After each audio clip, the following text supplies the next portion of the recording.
Amara Brooks stood on her driveway, the cold metal of the handcuffs biting into her wrists.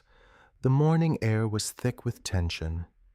"You do not belong here," Brenda Klein's voice carried from across the street, sharp and certain as police lights flickered over the scene. She stood in her robe, phone raised, recording as if she had finally caught what she had been waiting for. An officer grabbed Amara's arm and pulled it behind her back, the motion quick and rough.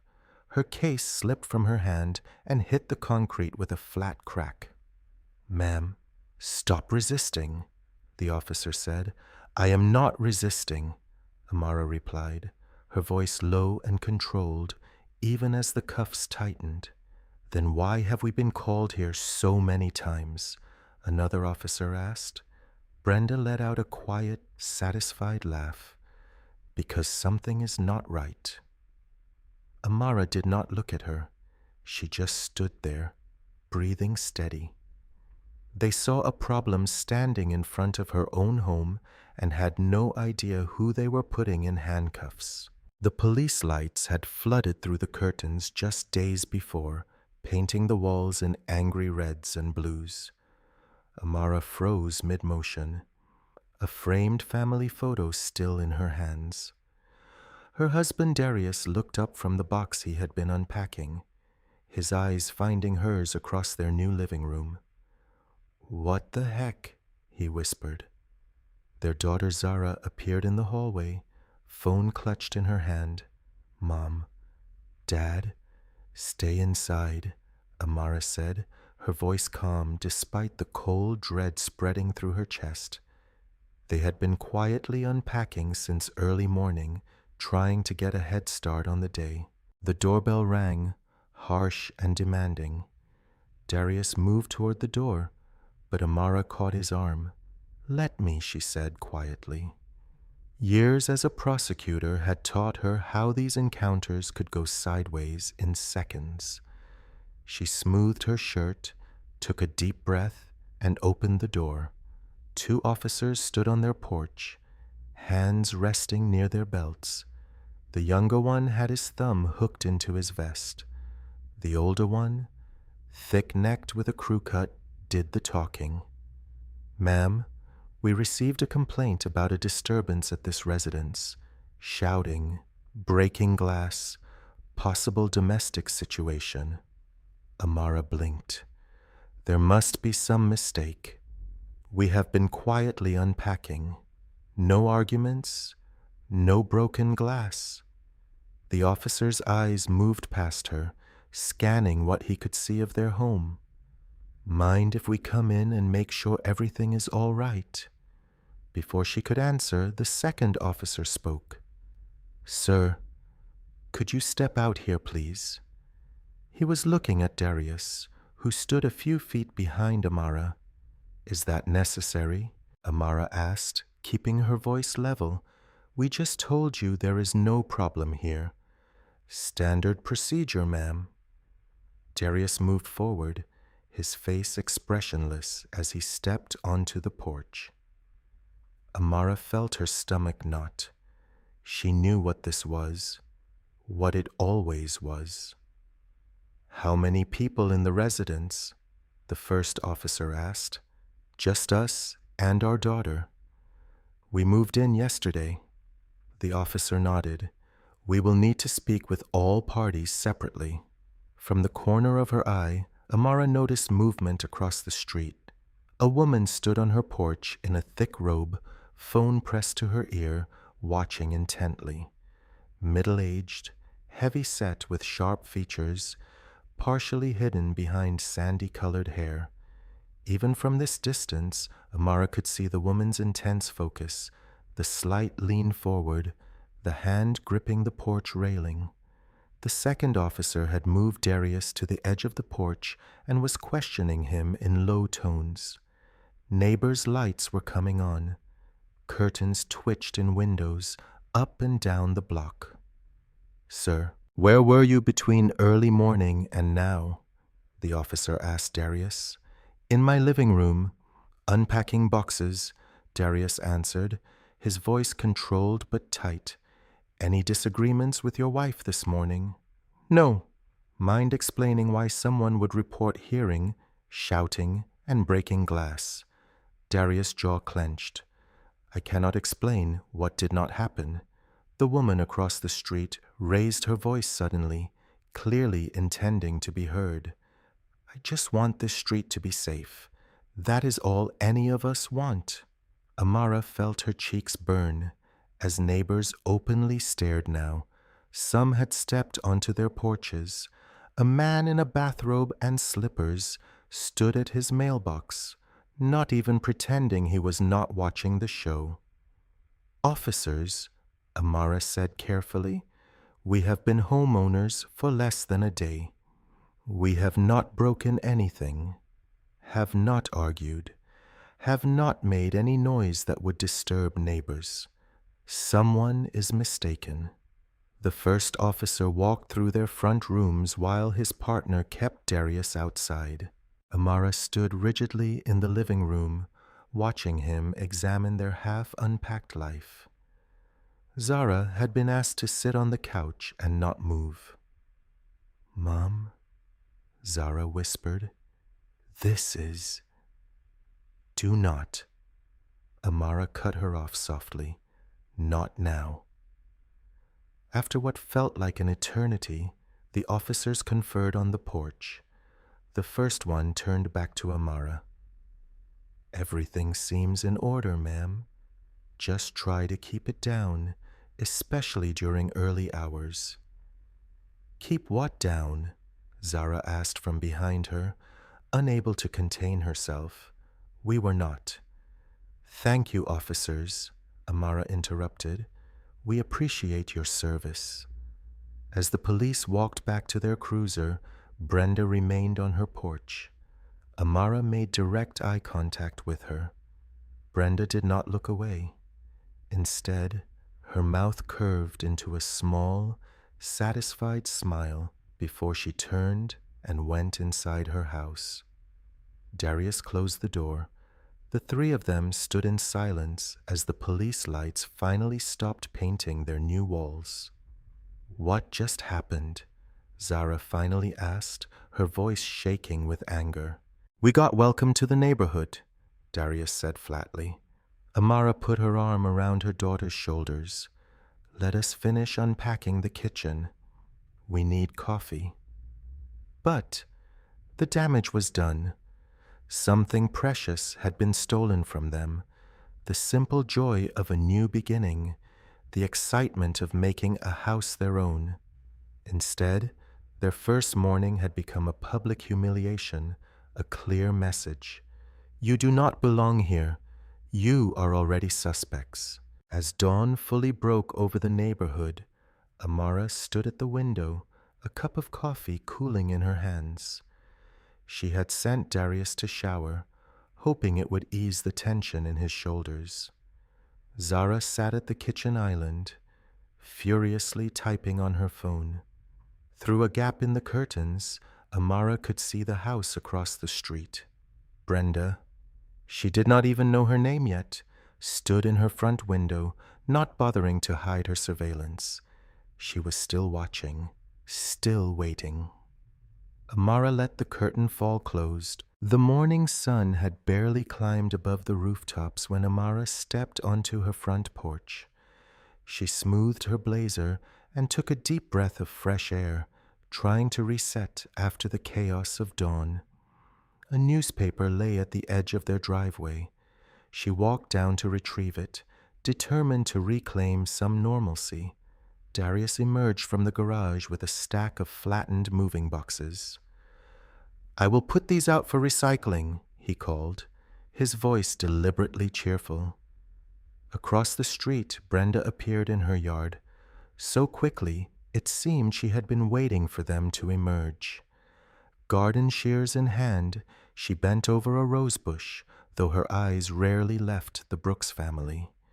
She snipped randomly, missing more thorns than she cut. Amara collected the newspaper and walked to their mailbox.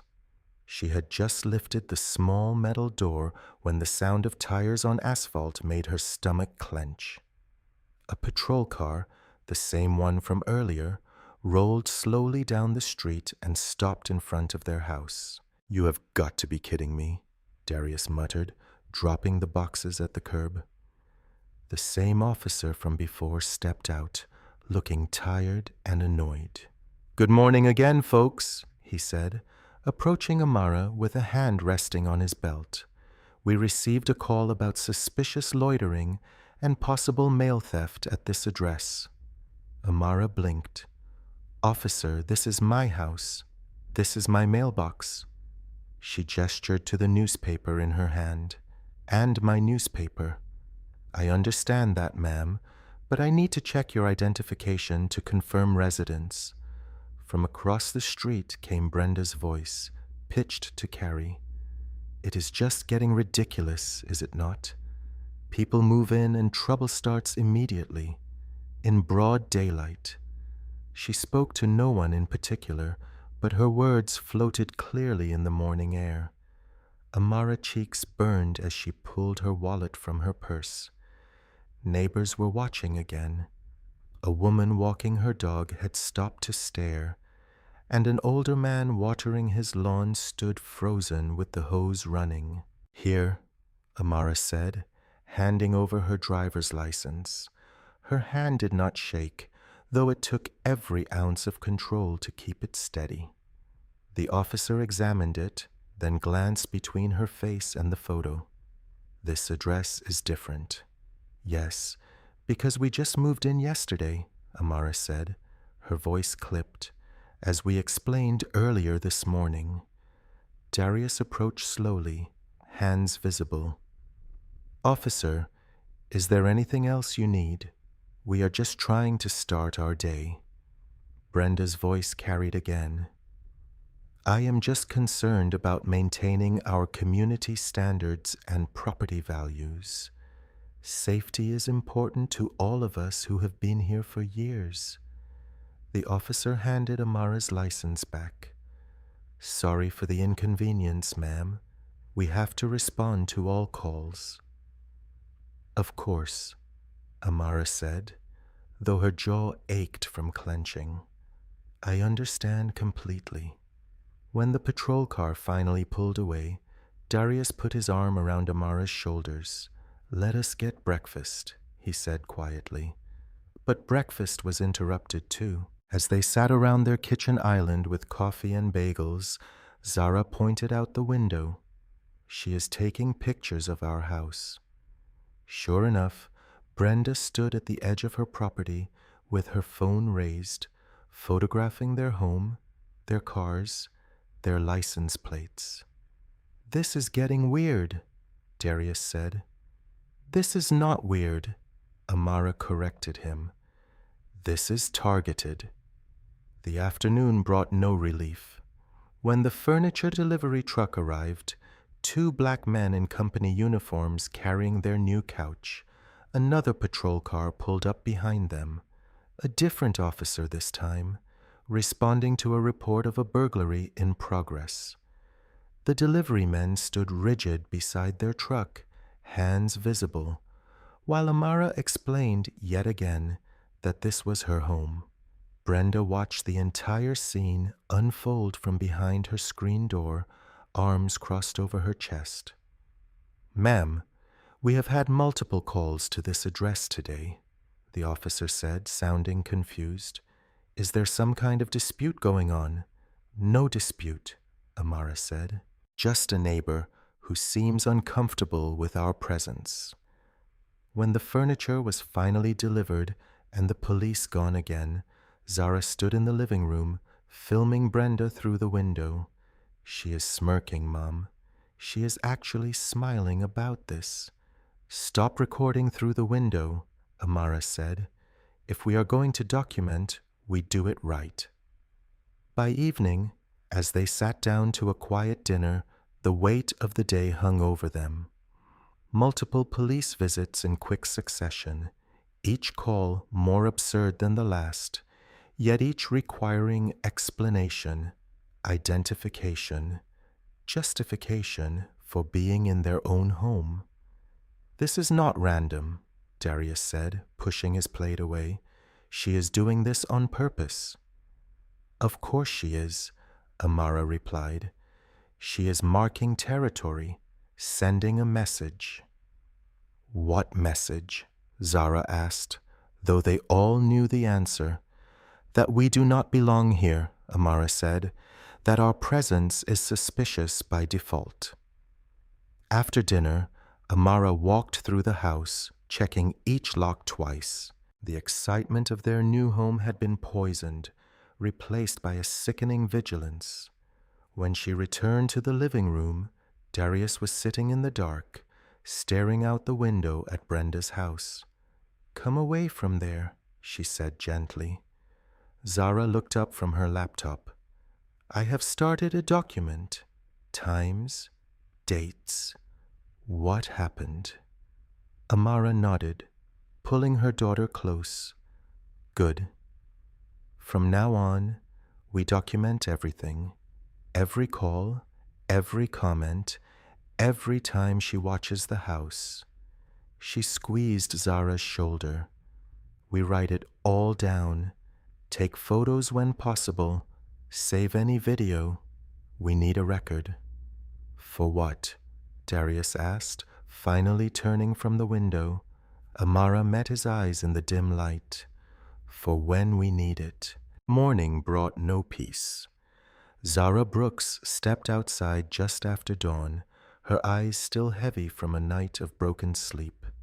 The street was quiet, too quiet, with only the distant murmur of Brenda's television floating through an open window across the way. "Document everything," her mother had said. So here she was, phone in hand, taking photos of their yard, their porch, the sidewalk in front of their house, looking for evidence of tampering, intrusion, or damage after the parade of police visits. Dew still clung to the grass. Birds called from the oak tree at the corner. It should have felt peaceful. Instead, Zara felt exposed, as if the entire street was watching through curtained windows. She moved toward their car, checking it for scratches or signs of tampering. Nothing obvious.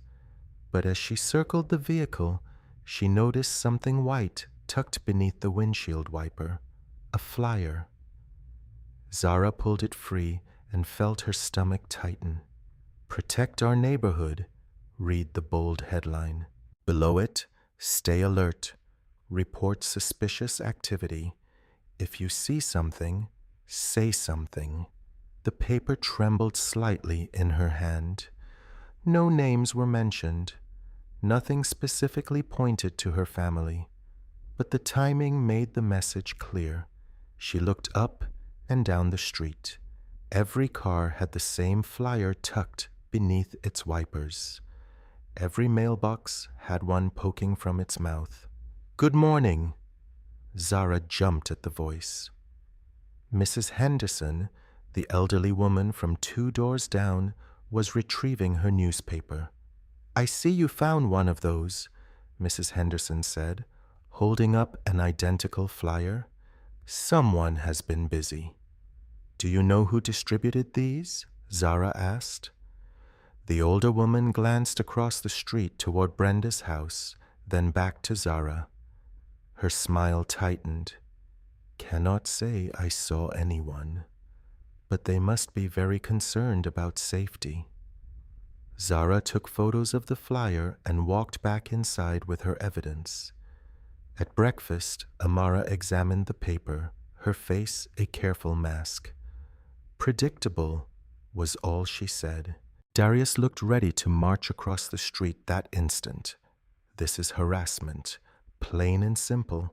It is a flyer about neighborhood safety with no direct accusations," Amara countered.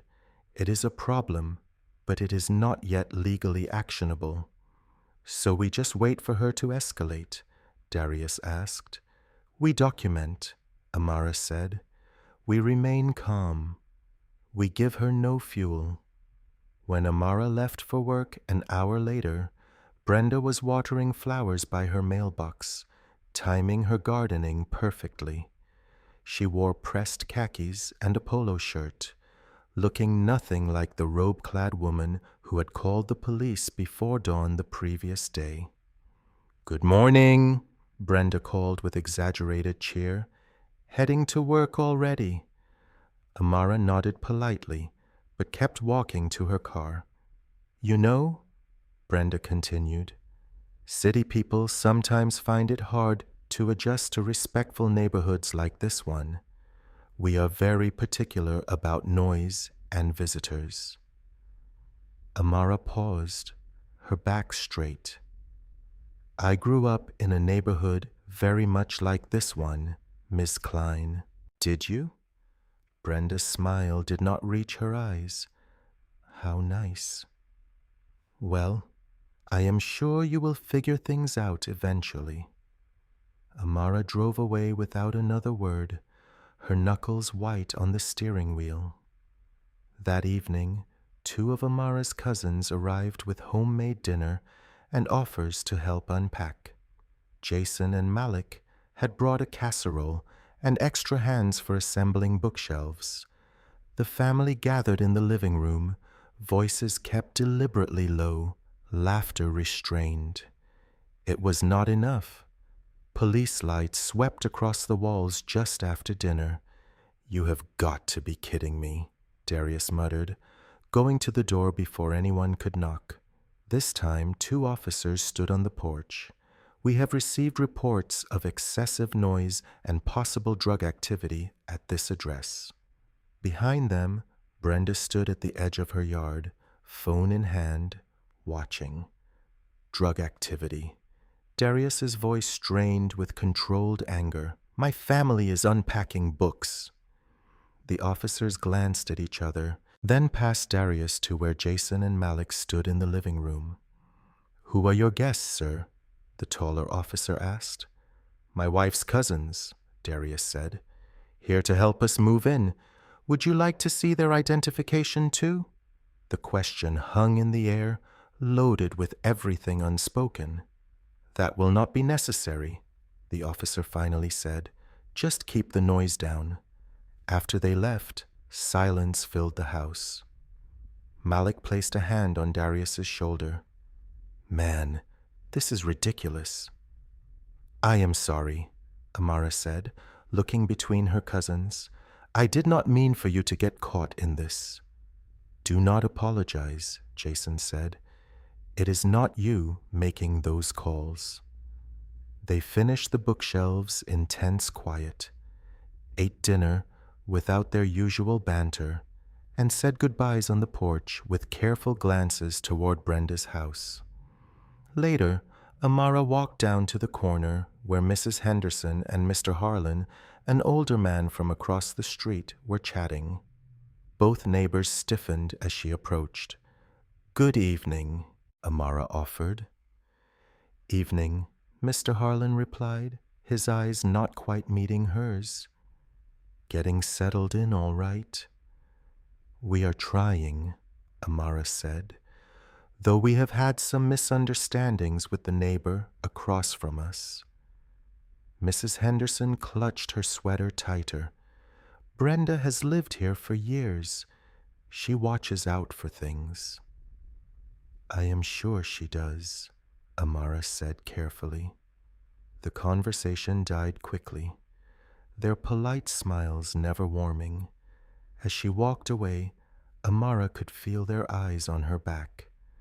Brenda's influence had already taken root. Back at the house, Darius was closing blinds for the night while Zara finished documenting the day's events. "Mom," Zara called suddenly from the front window, "come look at this." Across the street, a small red light blinked from beneath Brenda's porch overhang. A new security camera, its lens pointed directly at their front door. "She is recording us now," Darius said, his voice low, "watching every move we make." Amara stared at the small red eye across the dark street, feeling a chill despite the warm evening. "Let her watch," she said finally. "Let her record. Everything she does just builds our case." But as they retreated inside and locked the door, the blinking red light remained, a constant reminder that their home was now under hostile surveillance. Amara measured coffee grounds with precise movements, her hands steady despite the fatigue that weighed on her shoulders. They had lived in this house for only a short time, and already it felt like a battlefield. "That is multiple calls in just a few days," Darius said, leaning against the kitchen counter. His voice was low, controlled, but the tension in his jaw betrayed his anger. "Multiple times we have had to explain ourselves to police in our own home." Amara poured water into the coffee maker and pressed the button, watching the dark liquid begin to drip. "I know. First, it was a domestic disturbance that never happened. Then suspicious loitering at our own mailbox. Burglary when the delivery guys came. Drug activity when your cousins visited." Darius ticked each false report off on his fingers. Noise complaints during a quiet dinner. Trespassing on our own lawn. What is next? Through the kitchen window, the small red eye of Brenda's camera pivoted slowly, tracking movement in their front yard. Watching. Always watching. "We document everything," Amara said, repeating what had become their mantra. "We stay calm. We follow the law. And meanwhile, she turns our lives into a circus," Darius muttered. Zara padded into the kitchen, her eyes still heavy with sleep. "Morning," she mumbled, reaching for a mug. "What is the battle plan for today?" "Same as yesterday," Amara said. "Keep your head up. Keep your phone charged. Record everything." The morning calm lasted only a short while. Darius had barely stepped onto the lawn with the garden hose when the first patrol car pulled up. An officer, young, fidgeting with his notepad, approached with obvious reluctance. "Sir, we received a call about someone suspicious damaging property," he said, glancing at Darius and the hose in his hand. "I am watering my grass," Darius said flatly. Across the street, Brenda stood on her porch, arms crossed, watching the interaction with visible satisfaction. The officer nodded, embarrassed. "Sorry to bother you, sir." 2 hours later, as Zara prepared to leave for a job interview, another cruiser appeared. Different officer, same routine. "Ma'am, we have had a report of an abandoned vehicle," he said, gesturing toward Zara's perfectly functional car. "I drive it every day," Zara said, showing her keys. "I was just getting in it." The officer glanced toward Brenda's house, where the curtain fell quickly back into place. "Understood. Have a nice day." By midday, the delivery driver delivering Amara's office supplies was stopped at the curb and questioned about suspicious activity before he could even ring the doorbell. The young man's hand shook as he handed Amara her package. "This happens a lot around here," he asked quietly. "Only to certain people," Amara replied. Later, when Amara walked to the edge of her yard to check the mail, blue lights flashed again. This time, the accusation was trespassing. "She was on my property line," Brenda shouted from her driveway, looking at my garage. "Ma'am, I was at my mailbox," Amara said to the officer, her voice level despite the humiliation burning in her chest. Behind her, neighbors paused their gardening to watch. Children on bikes slowed to stare. The officer looked exhausted. "Miss Klein, this is the 4th call today from this address." Later, as the Brooks family sat on their back patio, trying to find a moment's peace, an unmarked police vehicle pulled into their driveway. A man in a crisp uniform with lieutenant's bars stepped out and approached the house. Darius tensed. What now? But the officer did not come to their door. Instead, he crossed the street directly to Brenda's house. Through the open window, they could hear his stern voice. "Miss Klein, I am Lieutenant Reed. We need to discuss your pattern of emergency calls." For a long while, they watched as the lieutenant spoke to Brenda on her porch, her face flushed red, then pale. Her hands fluttered in protest, then dropped.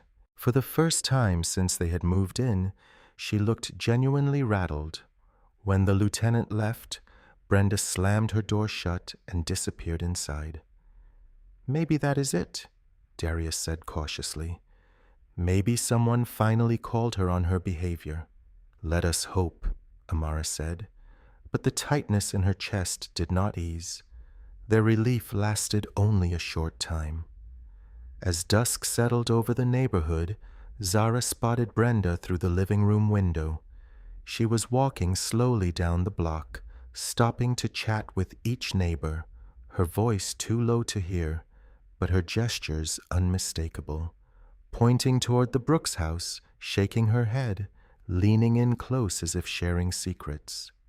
"She is turning them against us," Zara said, filming the scene with her phone. "Look at how they are nodding." Amara watched the performance with growing dread.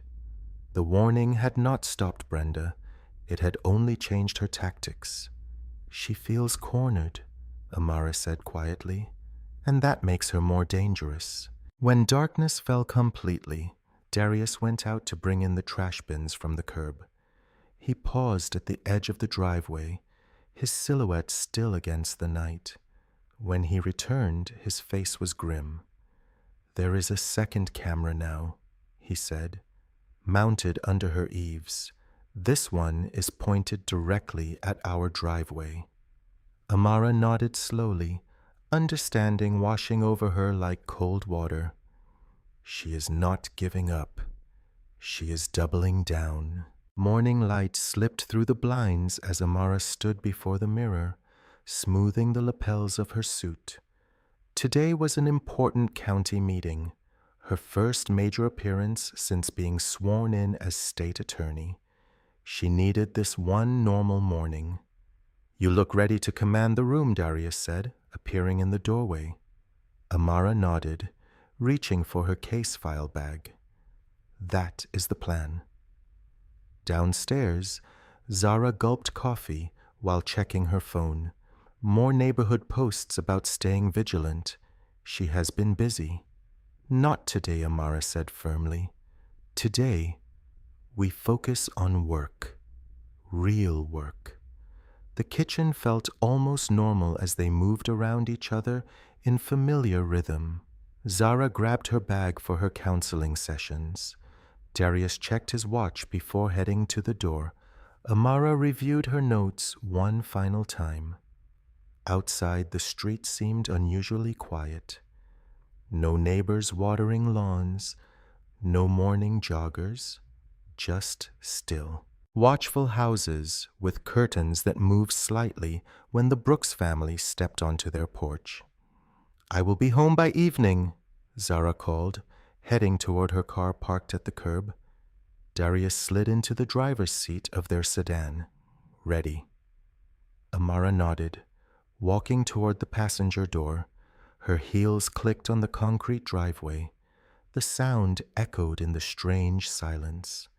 The police cruiser rounded the corner fast, lights flashing, but sirens silent. Two more followed. Before Amara could react, officers spilled out, hands reaching for weapons. "On the ground now," the first officer shouted.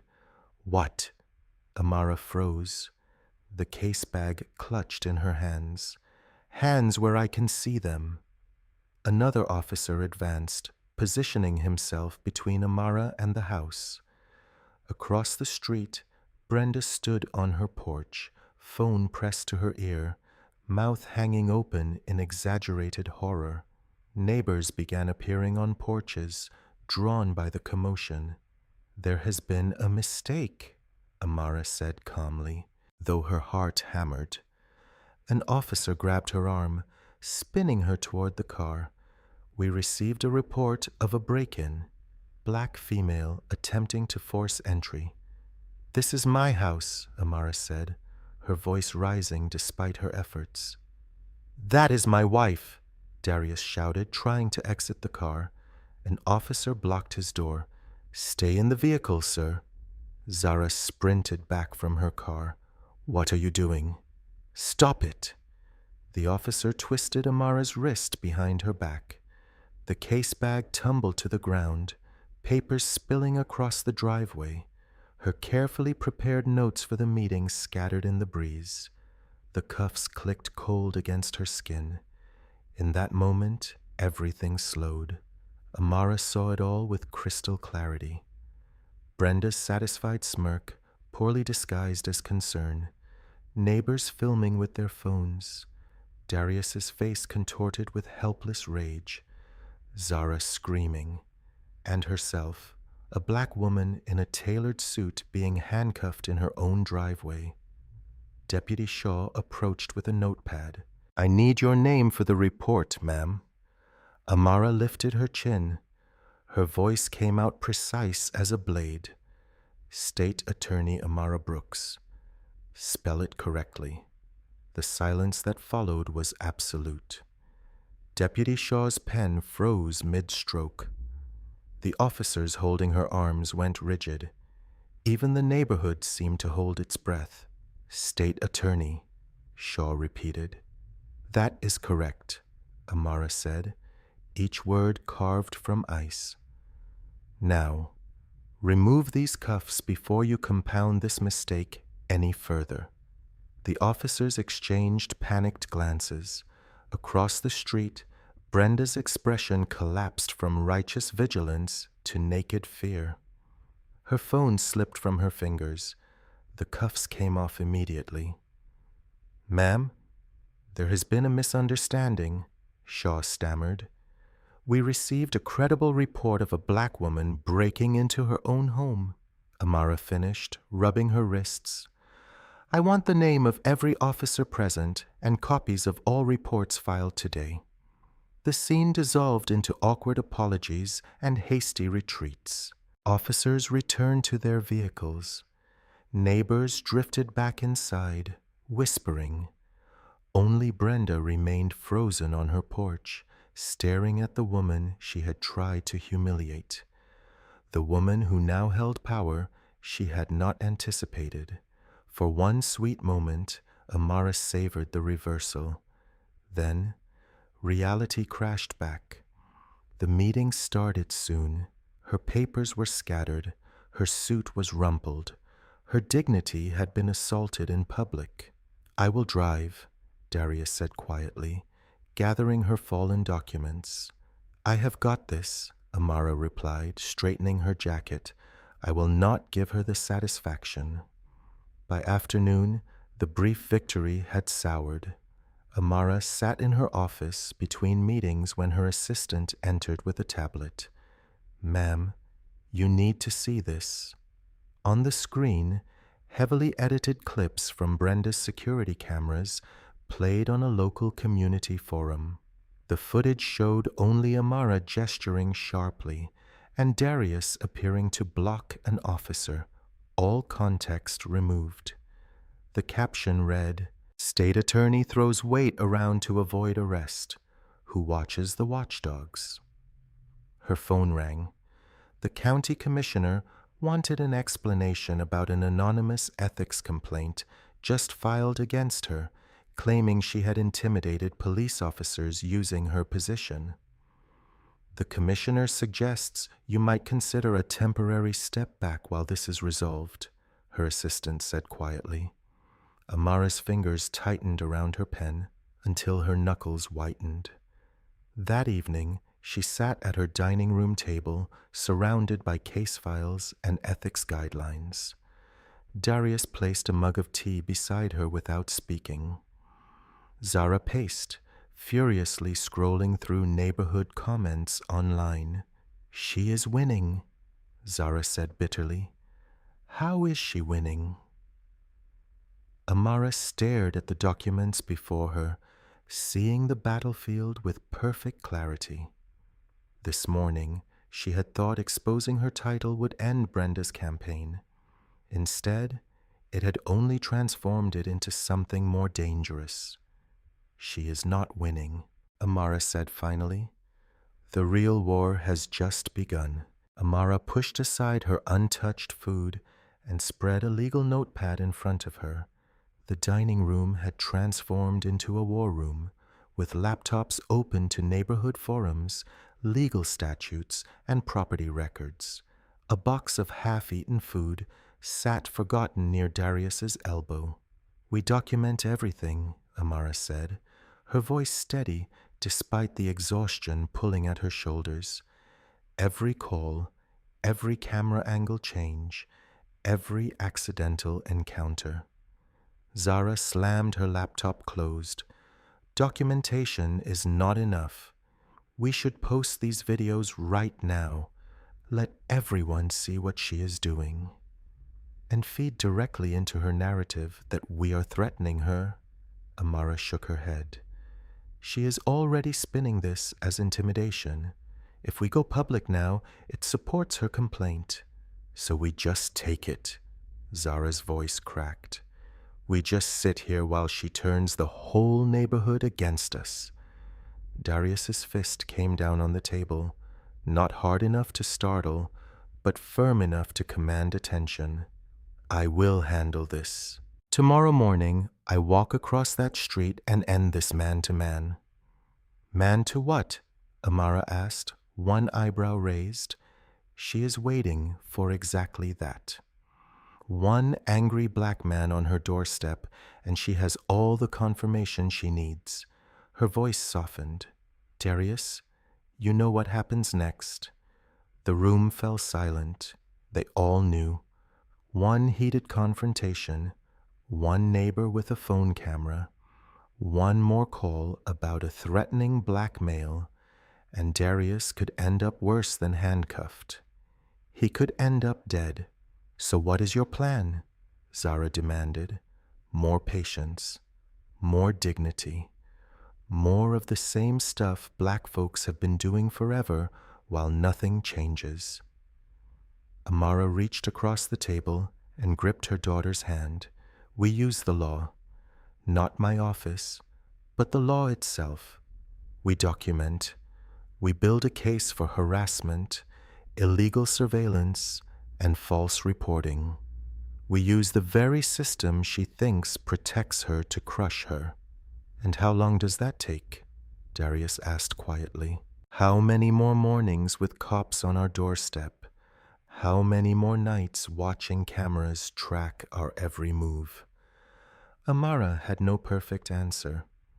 As long as it takes to win completely. Morning arrived with harsh sunlight and the sound of a code enforcement vehicle pulling up outside. Darius watched from the kitchen window as an officer in a beige uniform walked their property line, clipboard in hand. What now? He muttered. The officer pointed at the children's basketball hoop they had set up in the driveway, the recycling bin visible from the street, and a small pile of mulch delivered for weekend gardening. He made notes, took photos, and left an orange citation taped to their mailbox. Across the street, Brenda stood watering her immaculate roses, a satisfied smile on her face. Code violations, Darius reported when Amara came downstairs dressed for work. Basketball hoop is improperly secured. Mulch is a public eyesore. Recycling bin should be behind a fence. Nothing coincidental about the timing, Amara observed, adjusting her earrings. As she backed out of the driveway, Brenda approached an elderly couple walking their dog. Amara lowered her window just enough to hear. Such a shame about the new neighbors, Brenda said loudly. I know we are supposed to welcome everyone, but some people bring their problems with them, do they not? The couple nodded uncomfortably. You would think someone with a fancy title would understand how things work in a respectable neighborhood, Brenda continued. But titles do not change instincts, I suppose. The poison dripped from perfectly polite phrasing. Nothing explicitly racist, nothing clearly actionable, just a steady stream of implications anyone could understand. When Amara returned from work, exhausted from a day of county meetings and sideways glances from colleagues who had heard about the incident, she found Zara sitting cross-legged on the living room floor, surrounded by printouts of timestamps. "She has been recording us," Zara said without looking up. "Not just filming, narrating." "What?" "I borrowed Mr. Patterson's drone. He is the photography teacher at my school. Flew it high enough to be legal. Got this." She turned her laptop around, showing grainy footage of Brenda pacing her backyard, phone to her ear. They could just make out her words. Subject female exiting rear door at a certain time, carrying suspicious bag. Subject male appears agitated, possibly under influence. "She is building a fake record," Zara said, "like she is a cop or something." Darius joined them, his face dark with anger. The cameras moved again. Now they are pointed at our side windows. Bedroom, kitchen, living room. Amara stood very still, absorbing this escalation. What had begun as humiliating harassment had transformed into something more calculated, more invasive. Brenda was not just trying to make them unwelcome. She was constructing a false narrative, piece by piece, day by day. "We need blinds," Amara said finally. "Everywhere." "We need more than blinds," Darius replied. "We need this to end." That night, after installing makeshift paper coverings on every window, Amara stood in the darkened living room, checking for any remaining sightlines from outside. The street was quiet, except for the faint electrical hum of surveillance equipment. She moved from window to window, testing angles, checking coverage. When she reached the front bay window, she noticed a small gap where the paper did not quite meet the frame. Through that tiny opening, a red light blinked steadily from across the street. Despite all their efforts, one camera still had a clear view into their living room, watching, recording, waiting for any moment of vulnerability. Amara stared back at the unblinking electronic eye. Behind her, Darius and Zara moved through the kitchen, their shadows stretching across the walls of what should have been their sanctuary. In that moment, standing in her own darkened home, Amara felt the weight of invasion press against her chest. The walls themselves had become porous, penetrated by suspicious gazes and electronic surveillance. Their home, their safe place, had been transformed into a fishbowl, with Brenda's hungry eyes always watching, always judging, always waiting for them to make a mistake. The next morning, after sleeping only a few hours, Zara met Amara in the kitchen with a stack of printed screenshots. Her eyes were rimmed with red, but her movements were precise as she spread the papers across the counter. "I mapped it all out," Zara said, tapping a diagram she had drawn. 3 cameras positioned for maximum coverage. She pointed to colored markings on each photo.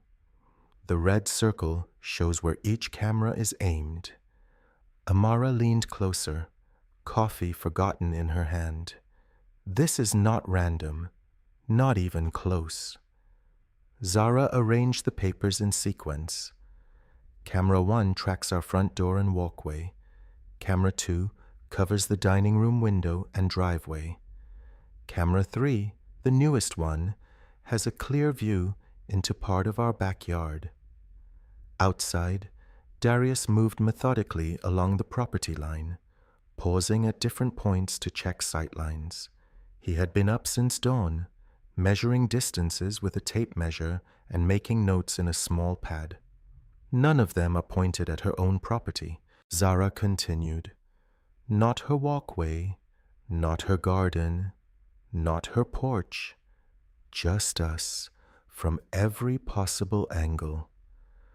Amara studied the careful documentation her daughter had created. This is not about security. This is targeted surveillance. Darius came in through the back door, his face grim. I have checked every angle. Those cameras have one purpose, to watch us, nothing else. I have calculated the exact field of view, Zara added. Camera 3 can see into our kitchen when the blinds are open. Camera 1 captures everyone who comes to our door, and Camera 2. Her voice tightened. Camera 2 is angled to see through our dining room window at night when the lights are on. Amara set down her coffee cup with careful control. This stops now. The morning sun cast long shadows across the street as Darius approached Brenda's house. His steps were measured, his face composed into careful neutrality. Zara watched from their front porch, phone recording discreetly at her side. Brenda emerged before they reached her walkway, arms crossed over her chest. Her smile was tight and ready. Morning, neighbor, Darius said, keeping his voice even. I wanted to talk about your security cameras. My security cameras? Brenda's eyebrows rose in practiced surprise. Yes, they are pointed directly at our home, our doors, windows, and yard. Darius kept his hands visible at his sides. We would appreciate it if you could adjust them to focus on your own property instead. Brenda's smile did not waver, but something cold flickered in her eyes. I have every right to protect my home. Of course you do, Darius agreed. But these cameras are not monitoring your home. According to our measurements, they are specifically angled to monitor ours.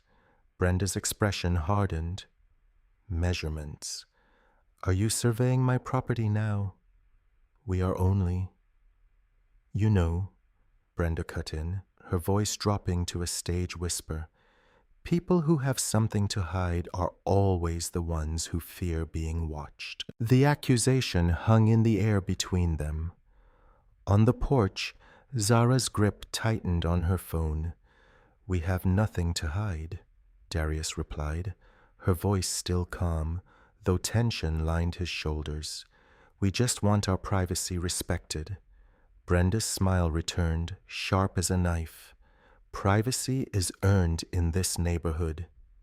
Trust is earned. Some people think they can just buy their way in, but we know better.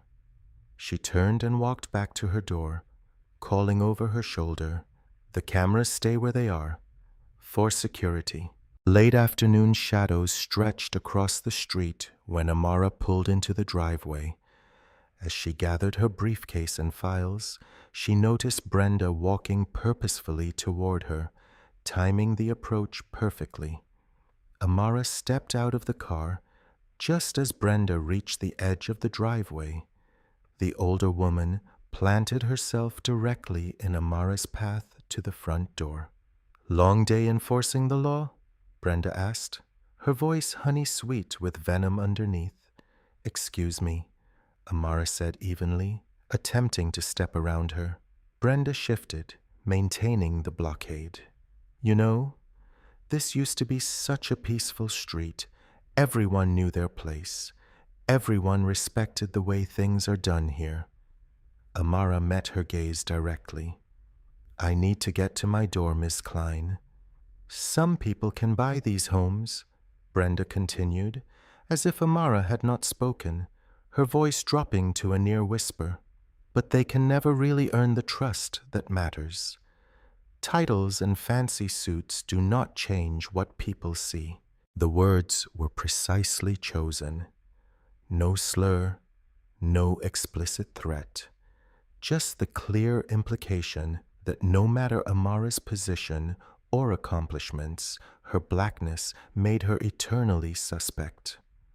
Amara felt the familiar burn of rage and humiliation rise in her throat. She swallowed it back, knowing any reaction would feed directly into Brenda's narrative. "Please move aside," she said, her voice steady. Brenda held her position for 3 more heartbeats, then stepped away with exaggerated courtesy, just being neighborly. That evening, Zara sat across from Walter Bloom at the local coffee shop. The retired reporter was in his later years with salt and pepper hair and eyes that missed nothing. "You said you recognized her name," Zara prompted. "Recorder ready beside her cup?" Walter nodded slowly. "Not Klein. She went by Brenda Lang back then, in another town, about a decade ago." "What happened?" "Church redevelopment committee. Big project. Lots of community donations." Walter's weathered fingers tapped the table. "Funds went missing. A large sum of money. Nobody could prove where it went, but she was treasurer." Zara leaned forward. Was she charged? "Investigation. A fire broke out in the church office. Destroyed all the financial records." His eyes narrowed at the memory. "Ruled accidental, but my sources said otherwise." And then, disappeared overnight. Divorce followed. Name change. Then she shows up here as Brenda Klein, pillar of the community. He shook his head. "Some people have powerful friends who make problems go away." At midnight, Amara sat alone at the dining room table, blinds tightly closed against watching eyes. Walter's hastily scribbled notes lay spread before her, illuminated by a single lamp. She read each line again, connecting scattered details into a pattern. Brenda Klein, now with a past, treasurer of a church building fund, missing money, convenient fire, hasty departure. The pieces fit together into something darker than simple bigotry. This was not just a racist neighbor who resented their presence. This was a woman who had spent years crafting a false identity, hiding behind performative victimhood and community concern. A woman with secrets. A woman desperate to control her environment. A woman who would call the police repeatedly on innocent neighbors because control was everything to her. Amara gathered the notes together, mind racing with implications. Brenda was not just harassing them because they were black. She was attacking them because Amara, a state attorney with investigative resources and legal power, represented a different kind of threat entirely. The following evening, Amara stood at her front window, watching the sunset paint Brenda's white house in shades of orange. The cameras mounted on the porch columns were dark silhouettes against the fading light, their lenses still trained on the Brooks home like unblinking eyes. "Are you sure about this?" Darius asked, her voice tight with concern. "Yes," Amara said, smoothing her blouse. No threats, no anger, just clarity. Zara adjusted her phone in her pocket. "I have got the voice recorder running, just in case." Amara nodded and stepped outside. The evening air was heavy with summer heat as she crossed the street with measured steps.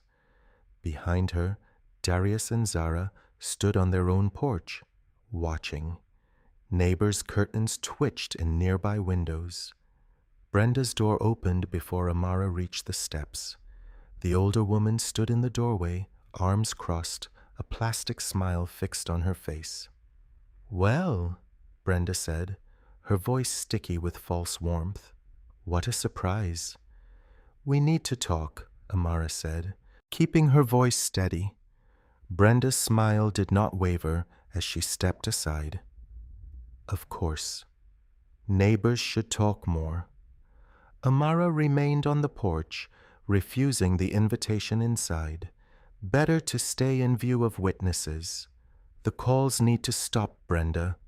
The cameras pointing into our home need to be redirected. This harassment ends now. Brenda's face transformed into a mask of wounded innocence. Harassment. I am just concerned about unusual activity. Anyone would be. Multiple calls to the police in a short period is not concern. It is harassment. Maybe where you come from.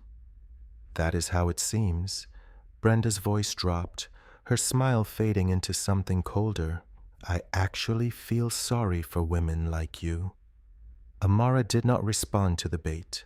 All that education, all those fancy titles, Brenda continued, her eyes narrowing, makes you forget what people see first when they look at you. The words landed like a slap.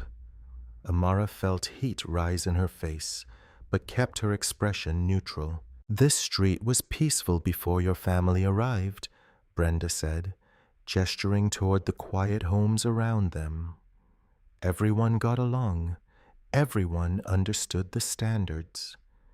We have broken no laws, violated no standards, Amara said evenly. But you have. False reports, illegal surveillance, trespassing. Trespassing. Brenda laughed. You cannot prove that. We are documenting everything. Something flickered in Brenda's eyes, a momentary uncertainty, before she leaned forward, her voice dropping to a whisper. Let me tell you something you should understand by now. Men with badges have always believed me first. Her lips curved into a thin smile. And they always will. The statement hung in the air between them, exposing the entire strategy more clearly than any shouted slur could have done. Brenda was weaponizing her whiteness, knowing the system would default to believing her. That may have worked for you before, Amara said, her voice cool. It will not now. No one wants a black prosecutor bringing drama onto a nice block, Brenda replied, emphasizing the word black just enough to make her meaning clear. People move away from that sort of thing. Property values fall. The only person causing problems here is you. Prove it, Brenda challenged, the mask of politeness completely gone now. We will, Amara promised. As she turned to leave, Amara noticed a patch of fresh concrete near the side path leading to Brenda's backyard. It was roughly a small square, still slightly darker than the surrounding walkway. Her eyes followed the path to an old detached garage with peeling paint and a shiny new lockbox mounted beside its door.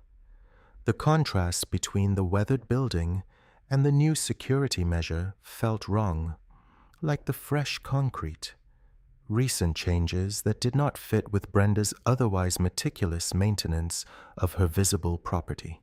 Amara filed the details away as she walked back across the street, feeling Brenda's eyes boring into her back with each step. Darius met her halfway. You okay? Fine, Amara said, though the confrontation had left her shaken in ways she would not admit aloud. Inside their home, with the blinds drawn against the watching cameras, Zara was waiting with her laptop open. Mom, look at this, she said, excitement threading through her voice. Mrs. Henderson, 2 doors down, has a doorbell camera. She let me review the footage from last week when those flyers started appearing. She turned the screen, showing grainy but clear footage of a heavy-set figure moving up the street in early morning darkness, placing papers on cars and in mailboxes. It is her, Darius said, leaning closer. That is Brenda. Zara nodded eagerly. And look at this. She advanced the footage to show Brenda returning to her house, then immediately making a phone call while staring directly at the Brooks home. She called the police right after distributing the flyers, Amara said, the pieces clicking together. She manufactured both the warning and the complaint. "We have got her," Zara said, her eyes bright with vindication. For the first time since the blue lights had first flooded their windows at dawn, the Brooks family felt a surge of hope. The evidence was tangible now, not just their word against Brenda's, but recorded proof that she had deliberately staged at least part of her harassment campaign. "It is a start," Amara said, allowing herself a small, fierce smile. "Now, we build the case." Later, as they prepared for bed, the house felt different. Still under surveillance, still targeted, but no longer defenseless. With each piece of evidence they gathered, Brenda's carefully constructed facade cracked a little more. Darius closed the bedroom blinds against the red lights of Brenda's cameras and turned to Amara. "Do you think it will be enough?" "Not yet," she said, thinking of the fresh concrete and that odd lockbox. "But we are getting closer, and she is getting careless." The next morning, the Brooks family moved with renewed purpose. Amara rose before the sun, pulling her robe tight as she headed downstairs to start the coffee maker. By the time Darius and Zara joined her, the dining room table had already transformed into a makeshift command center. Laptops open, legal pads arranged in neat stacks, and printed screenshots spread across the polished wood surface. "Got the footage backed up in 3 different places," Zara said, setting down her mug and tapping at her keyboard. "Cloud storage is external drive, and I sent copies to my work email just in case." Darius leaned over her shoulder, squinting at the screen. "Can you zoom in there? I want to see her face clearly when she is putting those flyers on the Hendersons' car." The video was not high definition, but it captured Brenda's distinctive shape, moving purposefully up the street in the pre-dawn hours, methodically placing papers under windshield wipers and stuffing them into mailboxes. The timestamp showed early morning. "And here," Zara said, switching to another clip, "is her making the call immediately afterward." The footage showed Brenda returning to her porch, phone pressed to her ear, her gaze fixed directly on the Brooks house. Amara nodded, her expression tight with controlled satisfaction. This connects the harassment campaign directly to the false police reports. It shows intent and pattern. "I sent everything to Martin Chen at the privacy law firm," Darius said. "He called back this morning. Says those camera angles are definitely unlawful. They are not protecting her property. They are surveying ours, specific windows, entryways, private areas of the yard." "Good," Amara said, careful to separate her professional role from their personal response. "I have forwarded what we have through private channels to the county attorney's office, recusing myself from any involvement. And I have retained outside counsel to handle our civil action." Zara printed another page and added it to a growing folder. "We are looking at harassment, intentional infliction of emotional distress, unlawful surveillance, false reporting, and trespass," Darius added, "if we can prove she has been on our property." By early afternoon, their efforts began showing first results. Officer Ramirez, who had responded to several of Brenda's calls, stopped by ostensibly to follow up on previous complaints. Once inside, his demeanor changed. "Off the record," he said quietly, glancing toward the windows, "dispatch has flagged Miss Klein as a pattern caller. Her reports are now coded for verification before full response. Amara nodded, careful not to appear as if she had influenced the department's procedures. We appreciate the professionalism of your officers throughout this situation. After Ramirez left, a tentative knock came at their front door. Sarah Weinstein from next door stood on the porch, twisting her hands nervously. "I just wanted to say I am sorry," she said, not quite meeting Amara's eyes, for believing well, for not speaking up sooner. Those flyers, the way she talks about you all, it was not right. Darius joined Amara at the door. "Thank you for that," he said, her shoulders relaxing slightly for the first time in days. As the afternoon wore on, small signals suggested the neighborhood's quieter alignment was shifting. Mr. Harlan nodded as Zara retrieved the mail. The Collins family waved from their driveway instead of hurrying inside. The street felt less hostile, as if Brenda's carefully constructed narrative was beginning to unravel. Even Amara, typically guarded in her optimism, allowed herself to imagine the harassment campaign might collapse under the weight of its own lies. "Maybe seeing the evidence will be enough," she said as they prepared dinner. But Brenda Klein had built her life around controlling perceptions. By dusk, she sensed her grip on the narrative slipping. Her response was immediate and theatrical.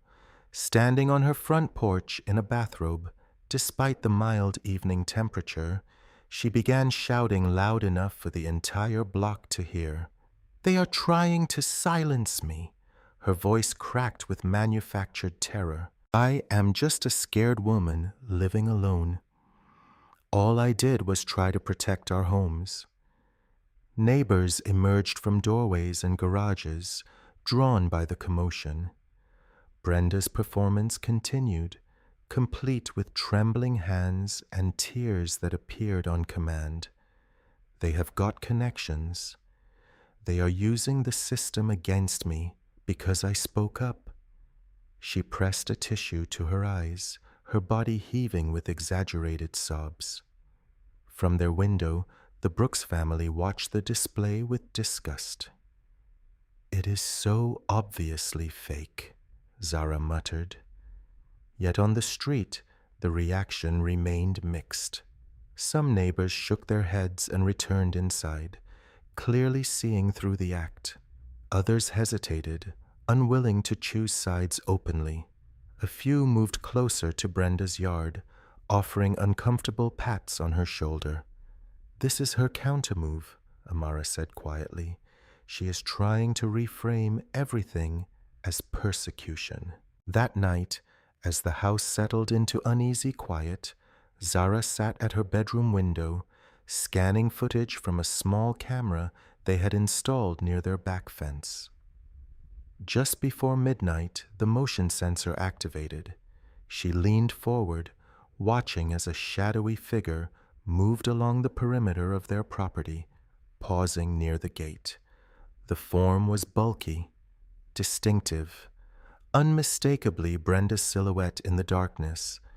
Zara held her breath as the figure stood motionless for nearly a minute before slipping away into the night. The afternoon sun streamed through the windows as Zara sat cross-legged on the living room floor, surrounded by stacks of printed photos, screenshots, and legal documents. After the shadowy figure at their fence the night before, no one had slept well. Her mother had left for an unavoidable meeting at the courthouse, and her father had run to the hardware store for additional security cameras. "I will be back in a short while," Darius had promised, squeezing her shoulder. Zara organized their evidence meticulously. Multiple documented police calls, time-stamped footage of Brenda's surveillance cameras tracking their movements, the flyers with their thinly veiled threats. She backed up photos to 3 different cloud accounts, refusing to risk losing a single piece of evidence. The house was quiet, except for the soft clicking of her laptop keyboard. Then came a sound that did not belong, a faint scraping from the hallway. Zara froze. Maybe the house was settling. She held her breath and listened. Another sound, deliberate this time. A drawer sliding open.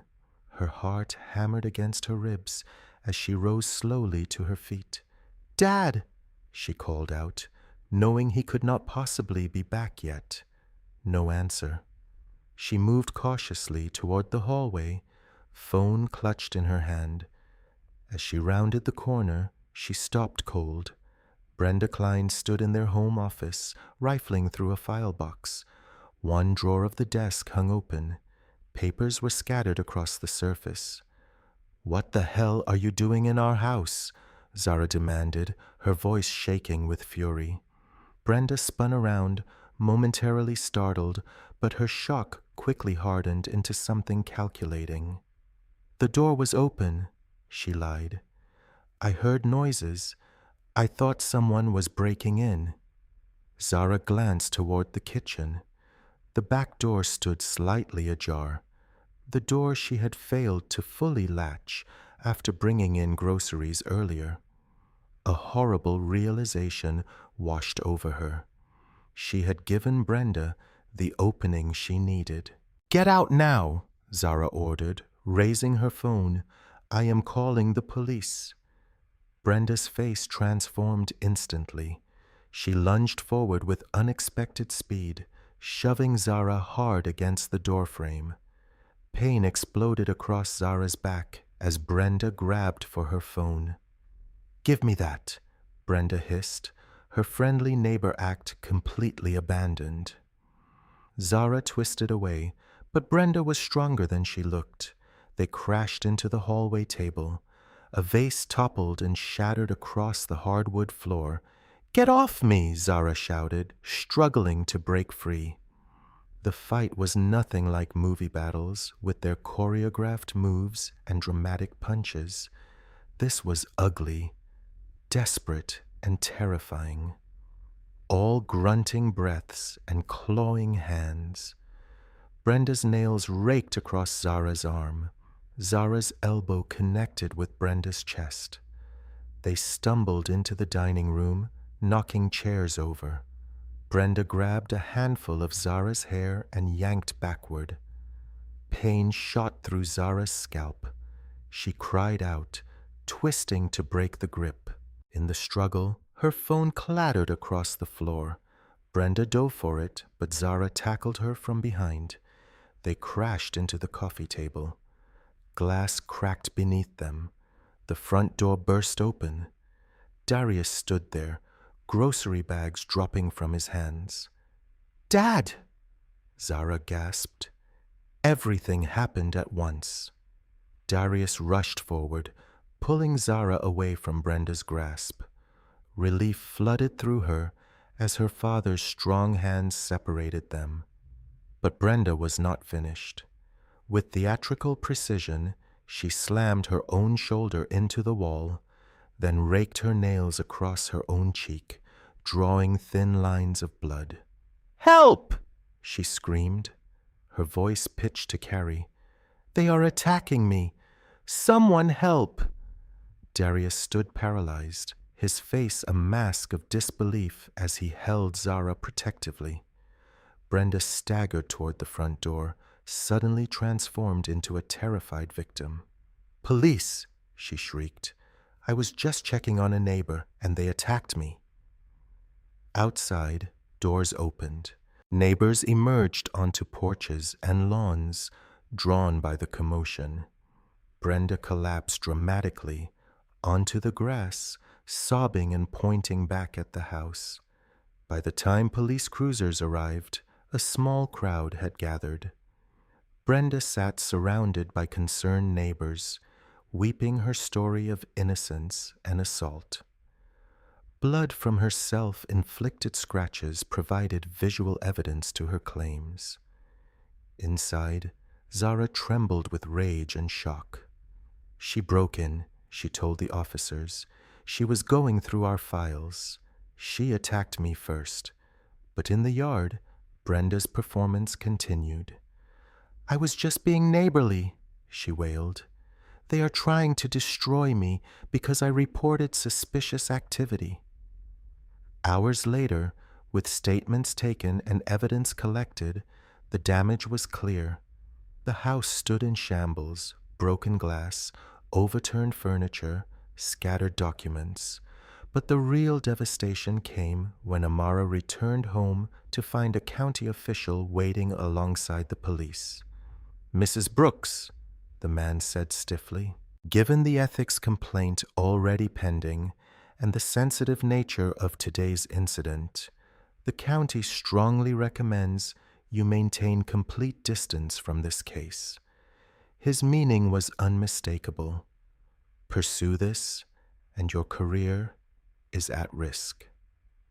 That night, the family sat in their wrecked living room.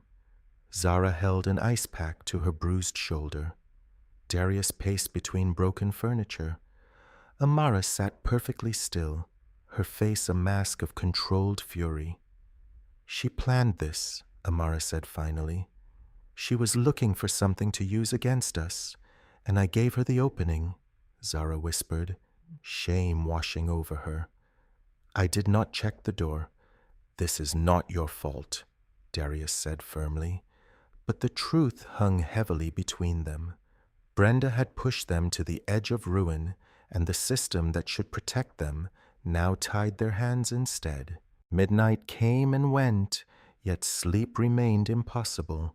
The Brooks family sat amid the wreckage of their living room, broken glass still scattered across the floor, furniture upended, and yellow evidence markers dotting the space like ugly flowers. The police had finally left after hours of questioning, but their presence lingered in the air. Amara sat perfectly straight on the edge of the couch, her suit wrinkled, but her posture unyielding. Darius paced between the kitchen and living room, unable to settle. Zara sat cross-legged on the floor, sorting through scattered papers that Brenda had rifled through during her invasion. She was looking for something specific, Zara said, her voice hoarse from explaining the attack over and over to different officers, the way she went straight for the files, the documents. Darius stopped pacing. What could she possibly think we have on her? We just moved in. Amara rubbed her temples. It is not what we have. It is what she thinks we might discover. Zara stood suddenly, wincing at the soreness in her shoulder where she had hit the table during the struggle. She reached into her jeans pocket and pulled out something metal that jingled in the quiet room. I forgot about these, she said, staring down at her palm. They fell during the fight. Darius moved closer. What is it? Brenda's keys. She dropped them when she lunged at me. Zara spread the keyring on the coffee table. 5 keys lay there, 3 modern, 1 for a padlock, and one that looked distinctly different from the others. It was brass, heavily worn with an old-fashioned cut and an unusual triangular head. Amara leaned forward. That does not look like a house key.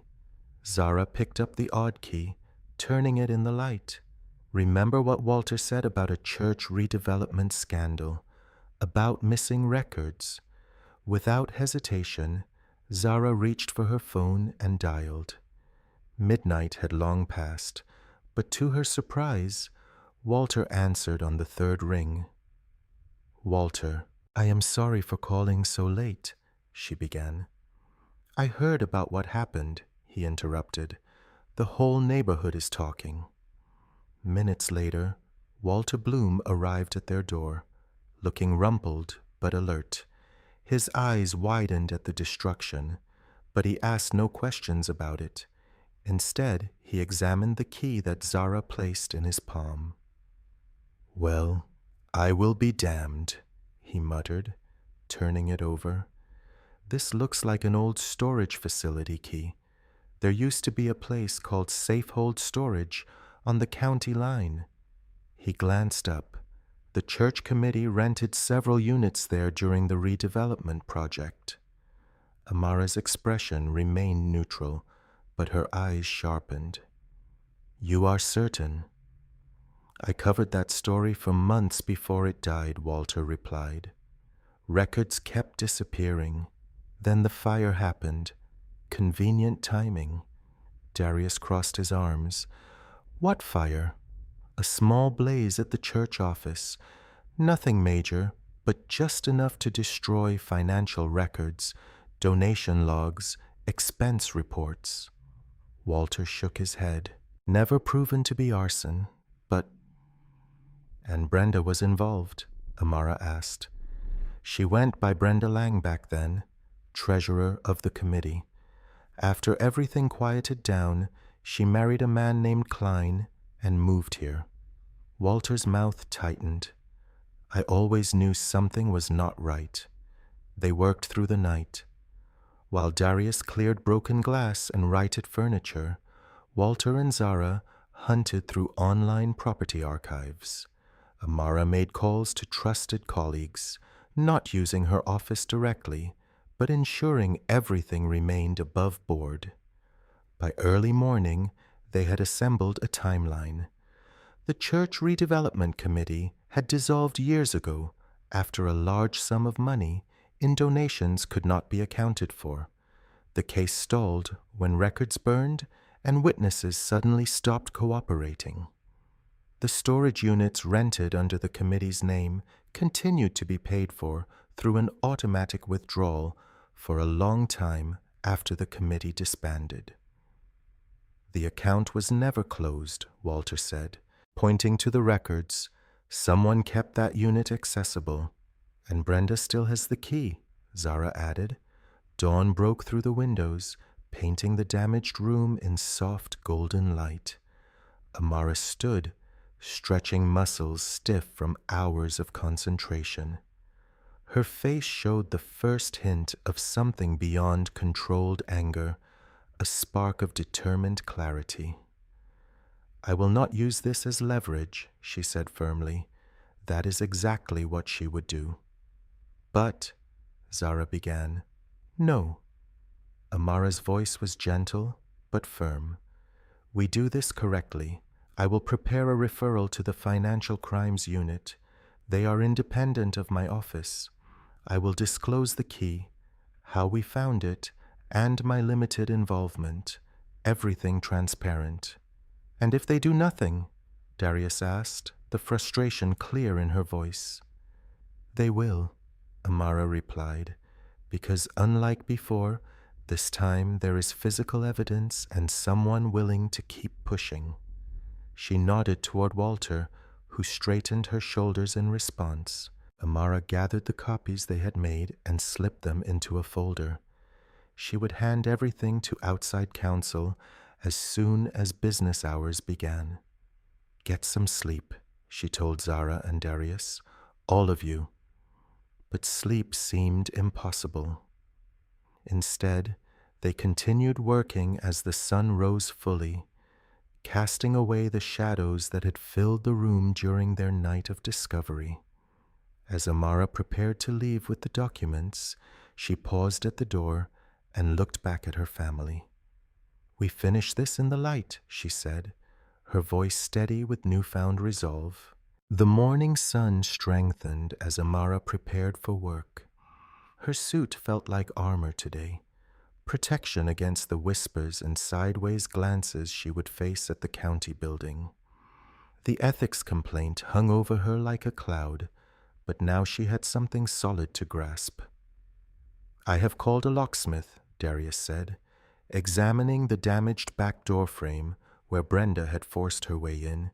Should be here in an hour. Amara nodded, checking her watch. I have got the civil attorney meeting me at lunch. The police report from last night helps our case. Zara appeared in the doorway, clutching a thick binder. I am ready. Be careful, Amara cautioned. Just facts. No accusations we cannot prove. I know, Mom. Zara's voice was steady. People need to see what has been happening in black and white. As Amara drove to work, she noticed several neighbors in their yards watching her car pass. The break-in had shifted something. The violation of their home had crossed a line even the most passive observers could not ignore. Darius heard the drill buzzing as the locksmith installed a reinforced lock system. Through the window, he spotted Zara talking with Mrs. Daniels, an elderly woman who lived 3 houses down. The conversation lasted longer than expected. When Zara returned, her expression was grim but satisfied. Mrs. Daniels saw Brenda in our backyard multiple times last week, she reported. She was too scared to say anything. Why? Darius asked, though he already suspected the answer. Brenda knows things about everyone. Mrs. Daniels' son had some legal trouble years ago. Brenda made sure she knew that Brenda knew. Blackmail, Darius muttered, shaking her head. Not directly, just hints and reminders. Enough to keep people quiet. The locksmith finished, demonstrating the new deadbolts and reinforced strike plates. As he left, Zara spotted Mr. Walker waving from across the street. I think he wants to talk to us, she said.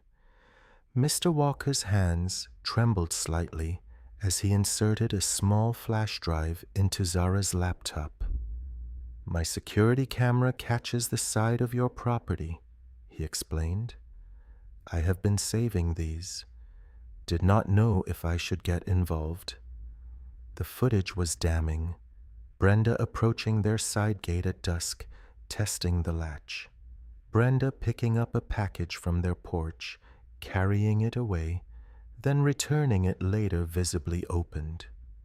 Most disturbing was a clip of Brenda standing in her own driveway, practicing what appeared to be distressed facial expressions, before picking up her phone to make a call. That was right before police showed up, claiming we had a domestic disturbance, Zara noted, checking the timestamp. Mr. Walker nodded. I should have spoken up sooner. You are speaking now, Zara said. That matters. By afternoon, Amara received the message she had been waiting for. The Financial Crimes Unit had reviewed her referral and opened a preliminary investigation into the church redevelopment fund. They had already contacted the storage facility about access records. They are moving fast, her civil attorney said during their lunch meeting. Once they confirmed the key actually opened the unit, things accelerated. What about our case? Amara asked. Rock solid. Harassment, trespass, assault, unlawful surveillance, false reporting, all with supporting evidence. The neighbors' statements and footage seal it. Amara exhaled. File everything today. Across the street from the Brooks home, Brenda paced her living room. Through her window, she had watched neighbors visiting the Brooks family all day. Betrayal burned in her chest. The street had been hers. She had known everyone's weaknesses, cultivated their fears, kept them in line. Something snapped. She rushed to her front window, pounding the glass with her fists. Traitors, she screamed. After everything I have done for this neighborhood. A passing dog walker quickened their pace, avoiding eye contact. Brenda's makeup was smeared, her hair disheveled. The careful mask of concerned citizen had crumbled completely. Darius watched the spectacle from their porch, where he sat with Mrs. Daniels and 2 other neighbors who had come forward with statements. She is falling apart, Mrs. Daniels observed quietly. That happens when lies catch up, Darius replied. The group fell silent as a car pulled into the cul-de-sac. Not police this time, but a black sedan with county plates. A woman in a crisp suit emerged, carrying a leather document case. "Process server," one neighbor whispered. They watched as the woman walked confidently up Brenda's driveway, ignoring the shouting. Brenda yanked open the door before the woman could knock. "What do you want?" Brenda demanded, loud enough for everyone to hear. "Brenda Klein."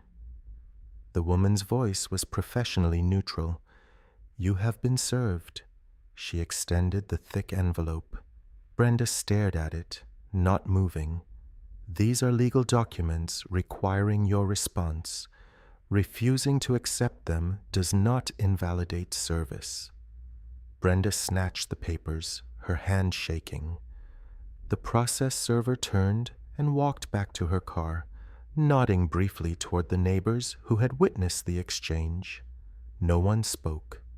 No one needed to. As evening settled over the street, an unfamiliar quiet descended. For weeks, tension had hung in the air like an electrical charge before a storm. Now the first lightning had struck.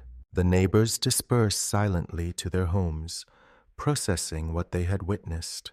Darius returned inside where Zara was backing up the video files. "It is done," he said simply. Zara nodded. Just the beginning of done. The next morning arrived with sharp clarity. No clouds softened the sky. No breeze eased the heat. It was as if nature itself demanded a clean accounting. Amara stood before the mirror, adjusting her dark suit jacket. Her reflection showed a woman composed, but beneath that surface ran currents of exhaustion and determination. She had slept little, reviewing every document until her eyes burned. "Ready?" Darius asked from the doorway. His presence steadied her. Through multiple false calls, surveillance cameras pointed at their windows, flyers meant to mark them as dangerous. Through it all, he had maintained a dignity that humbled her. "As I will ever be," she answered. Zara appeared behind him, dressed in a simple blue dress, her phone and tablet in a leather portfolio. The documentation was her work, meticulous, thorough, undeniable. "They cannot ignore what is right in front of them," Zara said. Amara nodded. "That is the plan." The courthouse steps were crowded with mourning cases. A few reporters lingered near the entrance, alerted by courthouse whispers about the state attorney appearing as a complainant. Amara kept her eyes forward, ignoring questions tossed her way. Inside, the hallway stretched long and cool, marble floors amplifying every footstep. Courtroom 4 waited at the end of the corridor, its heavy wooden doors like a boundary between chaos and order. Their attorney, Marlene Fisher, met them outside. "Full house in there," she warned. "Word got around." "Let them watch," Darius said. About time people saw the truth. They entered to find the gallery already 3/4 filled. Neighbors, courthouse staff, and curious onlookers turned to watch their entrance. Amara felt their stares but refused to shrink beneath them. Across the aisle, Brenda sat beside her attorney, a gray-haired man with an expensive suit and permanent frown. She wore a pale blue cardigan over a floral dress, her hair pulled back in a modest clip, the costume of harmlessness. When their eyes met, Brenda's face twitched with hatred before settling back into practiced vulnerability. Judge Patricia Hale entered, her expression giving nothing away. After preliminaries, Marlene opened with a clear statement of facts. Multiple documented false reports, illegal surveillance, trespass, assault, and a coordinated campaign of harassment. "This is not about misunderstanding," Marlene said. "It is about weaponizing systems against a family because of who they are." Brenda's attorney countered with claims of neighborhood safety concerns and a woman living alone who felt threatened. Mrs. Klein has been a pillar of this community, he insisted. Then the evidence began.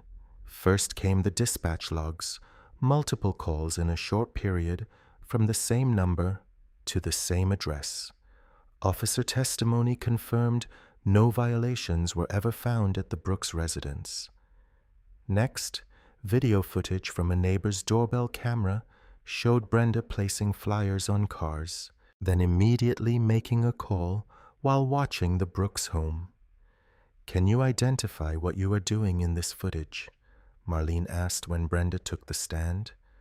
"Letting neighbors know about concerns," Brenda replied, her voice soft and trembling.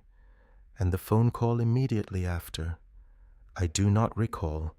Dispatch records show you reported suspicious persons minutes after placing these flyers. Was that coincidental timing?" Brenda shifted in her seat. "I was concerned." Marlene displayed enlarged images of Brenda's security cameras alongside property measurements and angles. These cameras point directly into the Brooks dining room, bedroom windows, and backyard, not at your property line or entryway. "Can you explain the security purpose?" "I had to protect myself," Brenda insisted, her performance fraying slightly. The next blow came from Mrs. Daniels, who testified she had witnessed Brenda on the Brooks property multiple times before the break-in. She was not delivering anything or leaving a note, Mrs. Daniels said firmly. She was looking in windows, checking the back gate. With each piece of evidence, the courtroom's energy shifted. Sympathetic glances toward Brenda turned to troubled frowns. Whispers grew behind cupped hands. When Amara took the stand, she spoke with measured precision, describing the harassment without embellishment. Facts needed no drama to land with impact. "And how did these repeated false reports affect your family?" Marlene asked. "We could not simply live," Amara said. Every movement was scrutinized, reported, distorted. My husband could not water plants without police questioning. My daughter could not have friends visit without accusations of criminal activity. Brenda's attorney tried undermining her credibility by suggesting she had used her position to intimidate. "Did you ever mention your role as state attorney to influence these matters?" he asked. "Only when being physically detained on my own property," Amara replied calmly. "I recused myself from any official involvement immediately after." In her final testimony, Brenda doubled down on victimhood. "I have always been honest," she insisted, voice breaking theatrically. "I have never hidden anything in my life. I just wanted safety." Judge Hale's eyes narrowed slightly. "Mrs. Klein, are you stating under oath that you have never concealed information relevant to your character or credibility?" "Never," Brenda said firmly. "I am an open book. Ask anyone who knows me." The courtroom fell quiet. Amara glanced at Marlene, who nodded slightly. With calm, deliberate movements, Amara reached into her briefcase and removed a manila folder. She slid it across to Marlene, who approached the bench. "Your Honor, in light of the witness statement about her honesty, we have evidence directly contradicting that claim. These are public records regarding the defendant under her former name, Margaret Lang. Siip Gishi Singh, including financial documentation from the First Community Church Redevelopment Fund investigation." Brenda's face drained of color. Her attorney leaned toward her, whispering urgently. Judge Hale accepted the folder, scanning its contents with practiced efficiency. "I will review these documents," she said. "This court will recess for a short time." As the gavel fell, Brenda sat frozen. the carefully constructed image of innocence crumbling like sand beneath waves. The courtroom doors swung open exactly a short time later. Judge Hale returned with a stack of documents in hand, her expression unreadable, but her posture rigid with purpose. The gallery fell silent as she took her seat, adjusting her glasses with deliberate calm. "The court will now resume," she announced, her voice carrying to every corner of the room. "Mrs. Klein, please return to the stand." Brenda rose shakily, her earlier confidence replaced by a twitchy nervousness. Her attorney whispered something urgent in her ear, but she brushed him off with a jerky nod. As she took her seat in the witness box, her eyes darted around the room like a trapped animal's. Judge Hale shuffled the papers before her. "Mrs. Klein, moments ago you testified under oath that you have never hidden anything in your life and are an open book. Is that correct?" "Yes, Your Honor," Brenda replied, her voice smaller than before. "I have reviewed these documents concerning your activities under your former name, Margaret Lang. They raise serious questions about your credibility." The judge looked up. "Mrs. Brooks' counsel may proceed." Marlene Fisher approached the witness stand, carrying a copy of the records. "Mrs. Klein, do you currently maintain access to a storage unit registered to the First Community Church Redevelopment Committee?" Brenda's breathing changed instantly, shallow and quick. "I do not know what you are talking about. You were treasurer of that committee years ago, were you not?" "That was a long time ago. I barely remember." Marlene held up a key. "This was found in your possession during the altercation at the Brooks residence. Our investigation shows it matches the lock of a unit at the storage facility, still paid for monthly through an automatic withdrawal from an account you control." Brenda's face flushed red. "That is just an old storage space. Nothing to do with anything." From the back of the courtroom, a man in a dark suit stood up. "Your Honor, if I may, I am Special Investigator Marcus Torres with the Financial Crimes Task Force. We have verified the connection between this storage unit and missing funds from the redevelopment project. We have grounds to execute a search warrant immediately." The judge nodded. "So noted, investigator." Brenda's composure cracked entirely. "This is ridiculous. They are trying to distract you from what they did to me."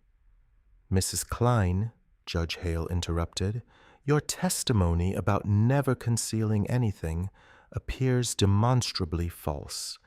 This severely impacts your credibility regarding all other claims in this case." The attorney representing the Brooks family seized the momentum.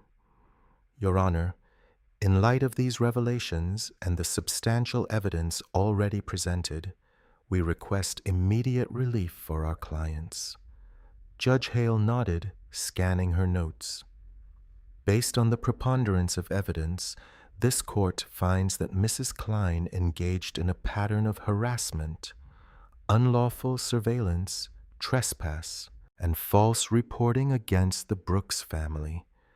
The court grants the protective order prohibiting Mrs. Klein from approaching within a significant distance of any Brooks family member or their residence." Brenda jumped to her feet. "You cannot do that. It is my neighborhood." "Mrs. Klein, control yourself," the judge warned. "Additionally," Judge Hale continued, "I am referring the criminal matters, including filing false police reports, criminal trespass, assault, and unlawful surveillance to the district attorney's office for prosecution. The evidence of financial impropriety will be handled by the appropriate authorities." The gallery buzzed with whispers. Amara remained composed, her eyes fixed forward, while Zara squeezed her father's hand. "This hearing is adjourned." Judge Hale's gavel came down with finality. As people rose to leave, Brenda stood frozen, her face contorting with rage. Her attorney tried to guide her toward a side exit, but she shook him off violently. Outside the courthouse, reporters had gathered on the steps. Cameras flashed as the Brooks family emerged into the sunlight, surrounded by neighbors who had testified on their behalf. A reporter approached Amara. "State Attorney Brooks, how do you feel about the court's decision today?" Before Amara could answer, a shriek cut through the air. Brenda burst through the courthouse doors, her face twisted with fury. "This street was peaceful before your kind moved in," she screamed, spittle flying from her mouth. "You think your fancy title changes what you are." The crowd parted as Brenda charged down the steps toward Amara, hands outstretched like claws. "You do not belong here. You never will." Two deputies reacted instantly, intercepting Brenda before she could reach Amara. They seized her arms, restraining her as she thrashed and continued screaming. "Get your hands off me. Do you know who I am? I am the victim here." The cameras captured everything: Brenda's contorted face, her racist tirade, the deputies firmly securing her wrists with handcuffs. Neighbors who had once believed her performance watched in shocked silence. Zara stood beside her mother, phone recording steadily in her hand. She leaned close to Amara and whispered, "Look at that. It is completely flipped." Amara nodded, understanding exactly what her daughter meant. The image had reversed perfectly. This time, the true aggressor was being publicly removed, while the family she had targeted stood dignified and unbowed. As Brenda was placed in the back of a patrol car, still screaming about invasion and betrayal, Mrs. Daniels approached the Brooks family with tears in her eyes. "I am so sorry we did not speak up sooner," she said softly. "We were afraid of her for so long." Darius put her arm around Amara's shoulders. It is over now. But Amara knew better. This was not just an ending. It was accountability made visible for everyone to witness. That same evening, only hours after the courthouse scene, the Brooks family pulled into their driveway. The car was quiet. No one had spoken much on the drive home. Victory felt strange, like waking from a nightmare to find the sun already high in the sky. Amara clutched the manila folder containing court orders, protection documents, and official papers. She stared at their house, remembering how alien it had felt just weeks ago, with police lights flashing across the windows. "We are home," she said simply. Darius turned off the engine, and this time it really feels like it. As they walked up the path, Zara pointed to something on the porch. A basket sat by the front door, wrapped in cellophane with a blue ribbon. "What is that?"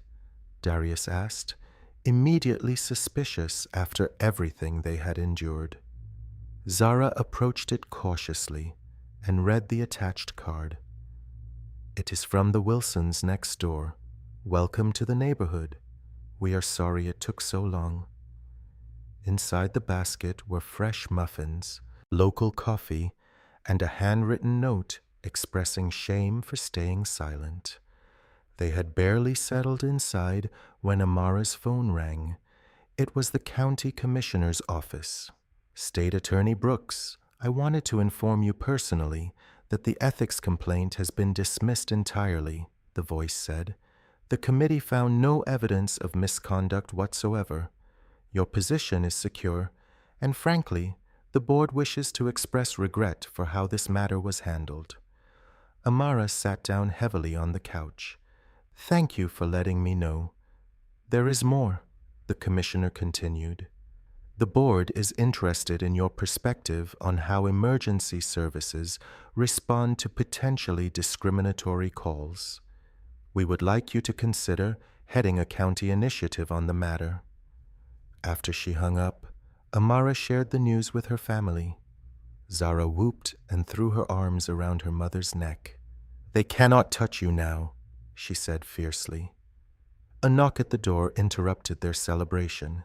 Darius tensed from habit, but when he looked through the peephole, he saw Mrs. Daniels holding a covered dish. "I made chicken casserole," she said awkwardly when he opened the door. "I know it is not much, but—" Her eyes were red-rimmed. "I should have said something weeks ago. I saw her moving your packages. I saw her rehearsing those fake panic calls." "Come in," Amara said, joining them at the door. More neighbors arrived as the evening progressed. Some brought food. Others just came with apologies. Mr. Patterson from across the street admitted he had turned over his doorbell camera footage to investigators after the break-in. "I was scared of her," he confessed. "She knew things about everyone, used it to keep us quiet." Outside, a white van pulled up. Two workers in county uniforms got out and approached Brenda's house with ladders and tools. The Brooks family and several neighbors watched from the front yard as the men systematically removed each camera Brenda had installed.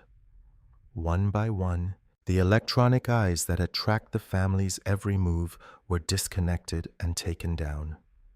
"Court order," one worker explained when he noticed their attention.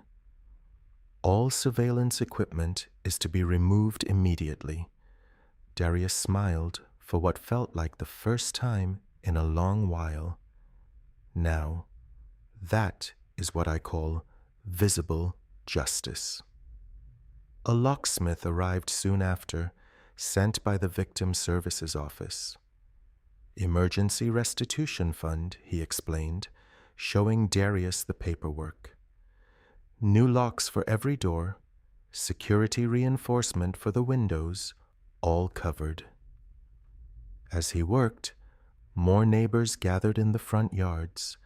Children who had been kept inside during the tensions now played on the sidewalks. Adults who had barely made eye contact now stood together in small groups, talking openly. Zara sat on the porch steps, scrolling through her phone. Suddenly, she burst out laughing, a bright, genuine sound that had been absent from the house for too long. "What is so funny?" Amara asked, joining her. "The local news," Zara said, turning her phone around. "They are calling it a deliberate campaign of harassment and intimidation. Not neighbor dispute, not misunderstanding. They got it exactly right." As sunset painted the street in warm orange light, someone brought out folding chairs. Someone else brought a cooler with drinks. What had started as awkward individual apologies transformed into an impromptu gathering spread across front yards that weeks ago had been a battleground. Walter Bloom appeared with his wife, nodding respectfully to Amara. "Truth has a way of coming out eventually," he said. "I just wish it had not taken so long." A neighbor asked Amara if she wanted to say something. The group quieted as she stood. "Thank you for being here," she began, her voice steady and clear. "For weeks, we lived with a kind of pressure that wore us down day by day, not just the harassment, but the silence around it." She looked at the faces surrounding her. Peace without dignity was never peace at all, and silence only protects cruelty. Heads nodded in solemn agreement. "But tonight," she continued, "I see something different. I see a community that can face uncomfortable truths and still come together. That is the kind of neighborhood we wanted to join when we moved here." Across the street, Brenda's house sat dark and empty, stripped of its cameras and power. A small official notice was already posted on the door, the first step in asset seizure proceedings related to the reopened financial investigation. As night fell completely, the gathering continued under porch lights. Children rode bikes up and down the sidewalk, laughing and calling to each other. Cars passed with windows down and music playing. And for the first time since the Brooks family had moved in, no one called the police. No flashing lights interrupted the evening. No accusations shattered the peace. Darius stood beside Amara on their front porch, watching Zara chat with some younger neighbors. "I keep waiting for another knock on the door," he admitted quietly, "for those lights to come around the corner." Amara squeezed his hand. "They will not. Not tonight." The street had turned itself inside out, revealing a different community than the one that had first watched them through curtains. Brenda's darkness had been swept away, leaving room for something better to grow in its place.